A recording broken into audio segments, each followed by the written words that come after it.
Tuesday, December 13th. You know what it is. It's time for a new trailer for Spider-Man Across the Spider-Verse. And this is a full-length trailer, not a teaser, not even a quick blink and you'll miss it type thing like it was in the first one, where it was just him going through the stuff, kind of a homage to the first one with Gwen Stacy showing up. But this is a full-blown 2.5-minute trailer for a movie that probably should have been out by now, but of course with the animation, making sure that it gets right, and with COVID and an awful lot of implications, had to be delayed almost like a video game.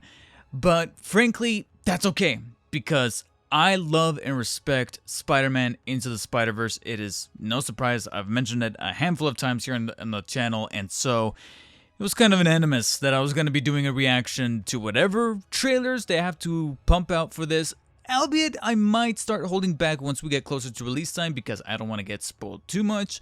They start to get a little bit comfy with those second and third official trailers, especially when it's coming from Sony. Regardless of me loving Into the Spider-Verse, we need to look at things like Morbius and Venom to know that sometimes Sony can be a little weird with their marketing, or just downright bad, like with their posters. So, let's find out and see what's possibly in store for us in the Spider-Man Across the Spider-Verse official trailer.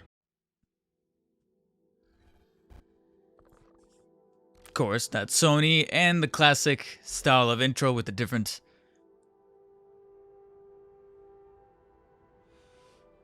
I can hear you being quiet, Mom. I hope I didn't ice Miles you is older. again. Damn, Rio. No one my I'm sorry, age but says those words in that damn. order. It's just hard to see my little man not being my little boy all the time.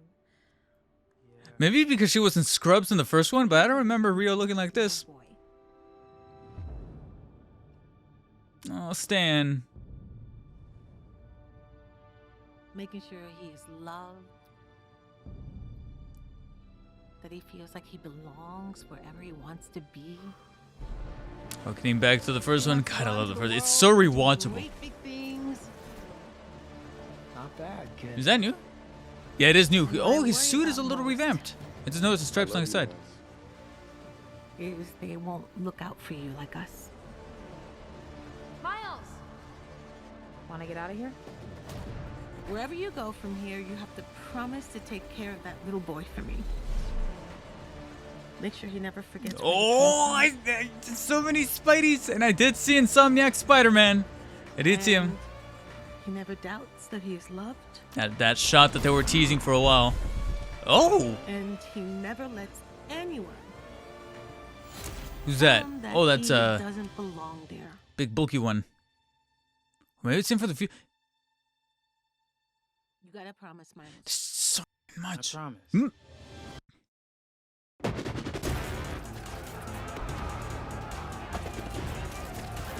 Who do you think you are? Really? Why are they mob bossing him? Why are they after him? Supposed to be the good guys. We are.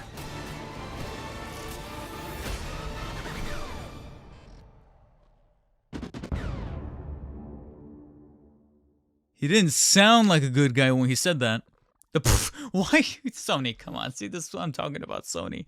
I'm trying to watch the movie. I'm trying to watch the trailer for the movie. I already have a PS5. You don't have to be telling me to get a PS5. And even if I wanted a PS5, it would be a lot simpler and more understanding for you guys to put that at the end if you made it available.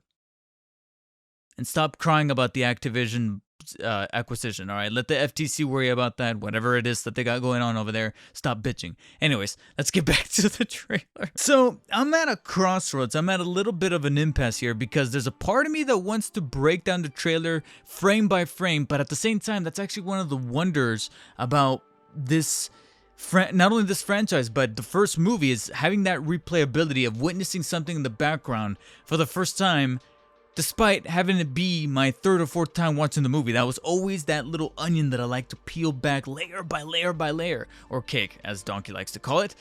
And this trailer definitely has me hyped. It's also teasing something that was I kind of hinted at a little bit in that trailer where we saw Miguel O'Hara, Spider-Man 2099, tackling and almost looking like he's antagonizing Miles it looks like 2099 Spidey's not the only one doing that. Literally every Spidey is after him. Why?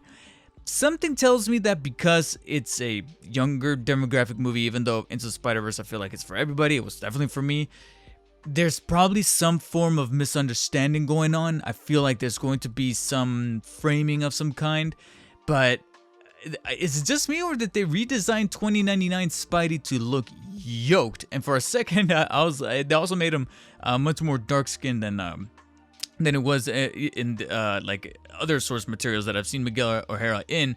But I'm glad. That's not a complaint. I'm glad that he's full brown Mexican. So I'm like, all right, you know, especially after the success of Wakanda Forever, I'll be like, hey, show actual, like, you know, Mexican people like they look like. You know, you get what I'm saying? So yeah, and the thing is that it's only towards the last half of this trailer that we truly get our Easter egg goodness. The first opening bits, or the first opening minute of this 2.5 minute trailer is for the most part just footage from the original, Rio and Miles talking there towards the end. I guess to keep myself from spoiling too much, it's honestly the sequence here towards the end. Let me see if I could kind of skim through, but it's that little zoom out shot where we have Miles and Gwen definitely looking older. I love that Miles got a brand new cut as well as his new costume that's a little bit on the cleaner side, which makes sense because his original costume was technically an older Spidey costume that he just spray painted. Eventually that spray paint's gonna probably crease and deteriorate and such. So it's good to see that he's got a new costume, much more streamlined. And then we get this shot. We got some armored Spidey. We got Insomniac Spidey. We have, God, I can't remember the name, Velocity Spidey, where he's got the black with the yellow accents. Iron Spider is in there. We have Cop Spidey that's directing traffic. Dude with a cut. Bagman is in there. I do see the Bagman, although maybe it's because of a rights issue. He is not sporting the actual Fantastic Four suit. It's just the bag. You know, we recognize it as Bagman. It'll that look like a werewolf Spidey? Again, there's just going to be so much to dissect in this movie. But to me, one of the biggest takeaways is going to be that there's a thing that's going on with the Spideys, specifically Miguel O'Hara, that's making him look like our potential villain. But again, I'm getting some sense that there's a bit of a misunderstanding. I believe that's Silk or Spider-Woman. Oh yeah, that's Spider-Woman. They said that it was going to be Spider-Woman, and that that was going to be played by her with the motorcycle. Now again, Miguel O'Hara looking yoked. It looks like he's got a family. That he's trying to get back. Again, it's probably going to be another Kingpin kind of aesthetic as far as his characterization and his motivation. But again, I'm trying to pull myself back here because I don't want to break down the trailer too much, because that's one of the wonders of Into the Spider-Verse, is just knowing what many things they put in the background, because I can tell that the people who put together this franchise, producers, writers, director alike, they love Spidey and they love to put things in the background. And the first movie was definitely a testament to that. So yeah, all these things together, it's gonna be crazy. It's gonna be good. And if it meant that the animation was gonna be tighter, the action's gonna be smoother, and the storyline's also gonna be fully well developed, again, seeing this shot of all of them, and it's good to see Oscar Isaac is back as Miguel O'Hara, unless he's a variant, because the fact that he looks much more yoked than he did in the end credits scene for Into the Spider-Verse makes me think that maybe there's two of them out there. I don't know. We'll just have to wait and see on June 3rd, 2023. But yes, this is definitely an awesome trailer. Still hones in an awful lot of the tone from the first one, while at the same time going in a direction that kind of makes sense for the character. And yeah, this is obviously a day one. And it's funny because this is technically being called an official trailer. It still feels like a teaser. So I'm open to having another trailer drop and see what that one entails, but I think I'll call it there before it starts to, show me a little bit too much, because as fresh as I can possibly go into this movie, while at the same time getting enough to get me hyped, which I already am, is a perfect little middle sweet spot. And yeah, man, I just cannot wait. I cannot wait. So guys, let me know in the comment section, did this new official trailer for Spider-Man Across the Spider-Verse does it for you? What do you think? And you know, I know we can probably start leaning into some spoiler territory here, but at the same time, I kind of want to ask you guys something that even I'm thinking to myself now, is with the Spideys potentially antagonizing Miles here and causing some kind of commotion or misunderstanding, what could potentially be the cliffhanger to split us into Beyond the Spider-Verse, or what was originally called Across the Spider-Verse Part 2? Because keep in mind, this is a Part 1 of a two-parter that's going to be coming out 1 year after another. So if this is set to release June 2nd, 2023, then in 2024, we got a new entry that's likely going to pick up from the events of the end of this one. Do you think that Peter B. Parker or Spider-Ham have anything, Spider-Ham specifically, have anything to do with it? I kind of doubt that any of the other Spider people that showed up in Into the Spider-Verse are actually going to show up here, unless they're being held back by a surprise, maybe for that cliffhanger.